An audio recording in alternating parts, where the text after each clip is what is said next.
Today on The Edge, we introduce you to the new mechatronics teacher.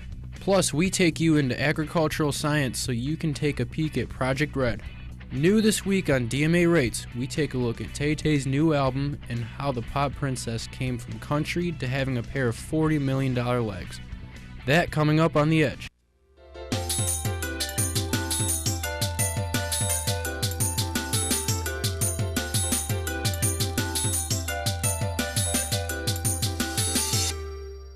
Good afternoon. It's Friday, October 6th. I'm Harlan Yost. And I'm Savannah Ayers. Welcome to the second edition of The Edge. In our first episode, we introduced you to the new staff at EdTech, but there were still two spots that need to be filled. Mrs. Sullivan joined the Health Occupations class as the new paraprofessional. Before working at EdTech, she paraprofessionals at Almont Schools. Mr. Wesley joins EdTech as the new mechatronics teacher. He worked for 30 years at Chrysler Manufacturing, though this is his first time as an instructor in a classroom. He has been teaching his entire career. I always enjoyed learning, and I thought that the best way to learn is to teach. So I felt that if I had a job teaching, I taught at Retz, I taught at Chrysler, and I teach here now. So it's always been enjoyable for me to do technical training and teaching. So when you see them in the hallway, please welcome Mrs. Sullivan and Mr. Wesley to EdTech. We are a month into the school year and the construction trades class has been busy at work. Our Noah Hop shows us what they've been up to. Back to work building a new house, and they already have the floor completed. Right now, the task that I am doing is the house, and we're building wall layouts. I'm doing wall layout and hammering the walls together. I'm working on the wall sheathing for the walls. A project like this always has some sort of problems, some that the teachers and students can plan for, but others they have no control over, and it's just what Mother Nature decides to give them. The struggles we've had in this process is the heat. One of the studs did not line up with the edge of the sheathing, so we had to slip a 2x4 in there and do that. This house isn't just a class assignment, they also have a real client. The house is being built for someone who usually comes in, pays about like $40,000 for it, or sometimes I think it's for charity. The class plans to complete the outside of the house before the harsh winter weather comes in. This is Noah Hobbs reporting for The Edge. Construction Trades has been busy working on the house, and it seems like the classmates may have some issues with teamwork and the weather. And Agriculture Science is hosting an event called Project Red on October 3rd, sponsored by Lapeer County Barrel to teach elementary students about agriculture literacy. Justice Puff has more on the story. Into the Teachers for the Day at the Project Red program. We've been doing Project Red for 15 years over at the Eastern Michigan State Fairgrounds in Imlay City. Our FFA chapter has always been willing to work within the community and teach younger students about agriculture, and it's part of our chapter program of activities to give back to the community, and so that's why we do it. On October 3rd, about 900 third graders from the 37 classrooms visited the fairgrounds. The elementary students rotated through 16 different stations. The stations vary from dairy, animal care, plant world, poultry, vegetable, crops, honey, maple syrup, and a photo station. The children are all excited because it is a field trip, and it is also an area that they're interested in. They love seeing the animals and the plants and things that they don't normally get to see. All the big kids helped by running the station or serving as a guide for the little kids. So my role in Project Red is to present the young third graders on chicken embryology and the development in the egg.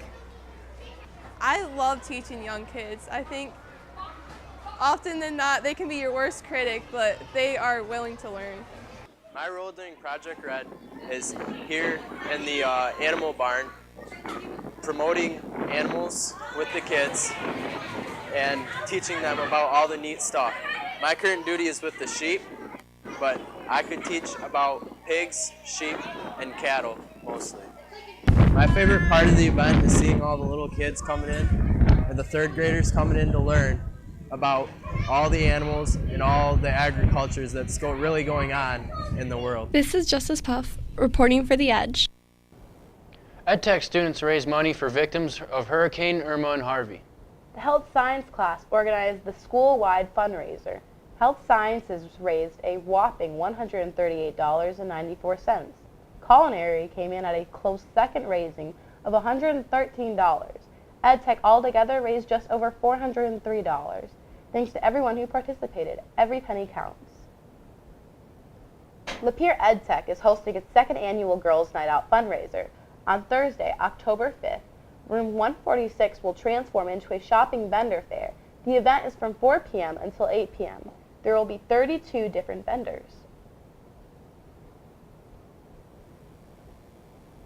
People can come in. People can come in, you buy a ticket, you can shop from the different vendors, there are door prizes, there will be food. So basically it's a shopping event where you pay for admission, but all the money raised goes to 5 different programs. The classes included in the event are digital media arts, health occupations, health science professions, IT net, and marketing and entrepreneurship. Coming up on The Edge, we take a look at Tay-Tay's new album and see if students enjoy her old countryside or her fierce new pop side. Stay tuned, that's next on The Edge.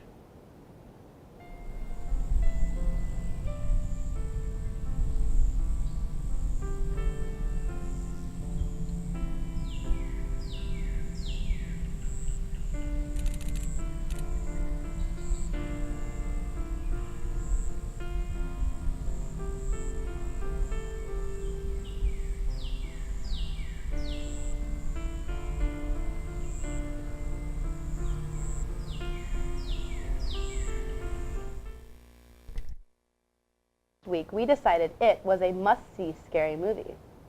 But quit blowing up red balloons. This week, our Elena Guerrero asked EdTech, is Tay-Tay's new album worth buying?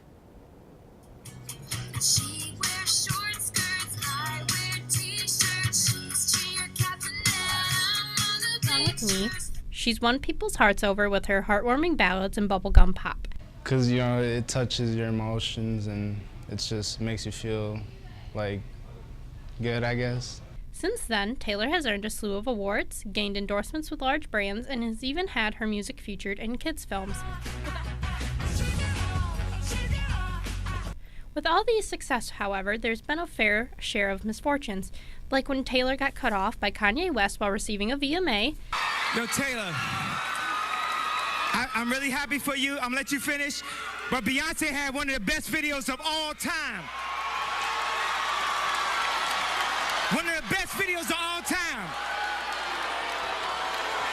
Or when she nearly fell off stage during a New Year's Eve performance in 2015. Scary moment when Taylor was coming off stage and she nearly fell down a steep flight of metal stairs. With Kanye being so vocal about his opinion of T-Swift, we wondered what EdTech's opinion of Taylor was.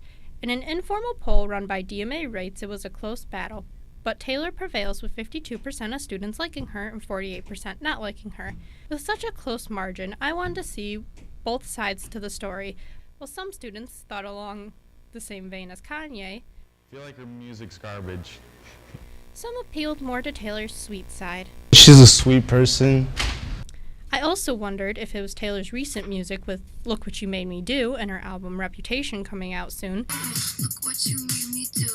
Look what you made me do. That affected how these students felt. Some say that they didn't like the new Taylor. She changed her style of music, and I prefer the old country music of hers. Some have never liked her. She does the same stuff over and over. The fact is simple. Some just don't like her. She has a really high-pitched, annoying voice, and it's all auto-tuned. So we here at DMA Rates give Taylor Swift 4.5 cheese fries. Join us next time as we rate colored hair. Been waiting all right. Look what you made me do! If you have something you want us to rate, make sure you let us know. You can tweet us at TheEdgeLC with hashtag DMA Rates. That's all we have for this week's edition of The Edge. Make sure to tune in next edition. And don't forget to follow us on Facebook and Twitter at The Edge LC.